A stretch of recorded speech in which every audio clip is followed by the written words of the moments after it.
Nagpuwersa ang iba't ibang grupo sa ikinasang White Ribbon March nitong linggo. Panawagan nila, tuldukan na ang pangungurakot sa kaban ng bayan at ang lahat ng sangkot dapat managot.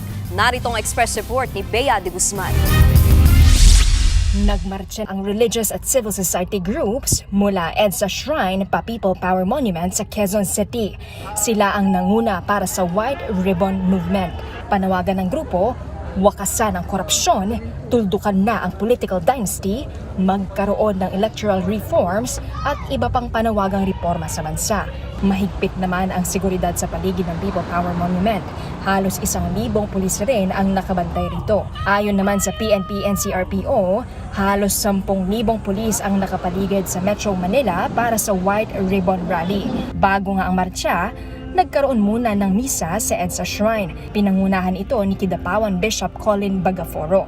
Ayon kay Bishop Bagaforo, hindi na nila inaasahang singdami ng lumahok sa trillion peso march ang makikiisa. Pero gayon man, layon daw ipakita ng kilos protesta na nananatiling nagbabantay at nagmamatsyag ang mamamayan sa gobyerno. From the very beginning, sabi namin, imbitado ang lahat.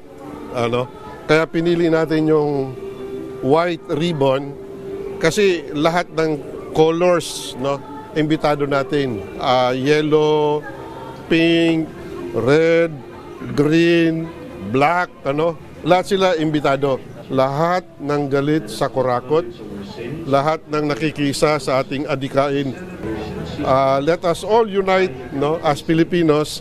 Kasama sa dumalo sa White Ribbon Rally ang dating Gabriela Party List representative na si Liza Maza. Iginiit niya, walang pinapanigan ang paghingi ng pananagutan. Malinaw po ang mensahe, lahat ng sangkot dapat managot. Kung ikaw man ay si Duterte, kung ikaw man ay si Marcos, o kung sino ka man, basta ikaw ay involved sa korupsyon, dapat kang managot. At talaga walang nag-aari sa EDSA. Tayo po ay hindi tayo maka-Duterte. Hindi po tayo maka-Marcos. Bukod sa kanya, present din ang mga dating mambabatas na sina Franz Castro, Satur Ocampo at Teddy Casino. Bea de Guzman, News 5. Mga kapatid, Nikki de Guzman po. Para sa pasada ng mga rumaratsyadang balita, mag-follow at mag-subscribe na sa social media pages ng News 5.